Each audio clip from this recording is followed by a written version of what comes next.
Today we're starting earlier, so there is a better guarantee that we will finish our diving before the rain starts. Kind of almost everything is prepared. In 30 minutes I will pick up the guests and then we go. See you later.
Today we did 2 dives. I think the video will tell story better than my words, so that's why I just watched the video. It's a rain season, that's why the visibility is not the best, of course, at the moment, but it's really okay. Like yesterday, Liberty was really good.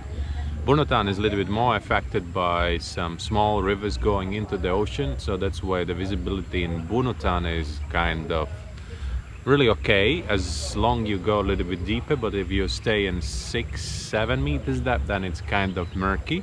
Otherwise, great dives, a lot of fishes as always. We moved to the pyramids later on, and then the current was really tricky.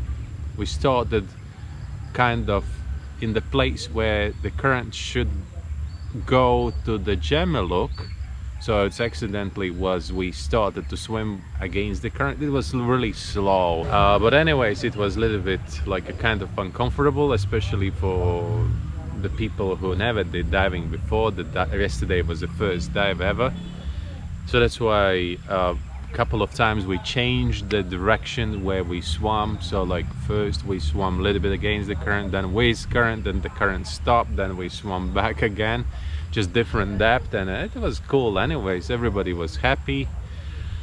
And as you saw, we did the boat dives, which is also kind of comfortable here, because if you go from the shore, you are affected by the fact that to come back, and then sometimes if there is a current, it's really uncomfortable. So that's why I always like to dive from the boat, because the boat is always picking you up, and at any point you come up to the surface. I don't want to talk too much today, just watch the video and just enjoy the underwater world of Amed. So that's it for today. Thank you very much for watching. Subscribe, follow on Facebook and Instagram, and see you tomorrow again. Bye.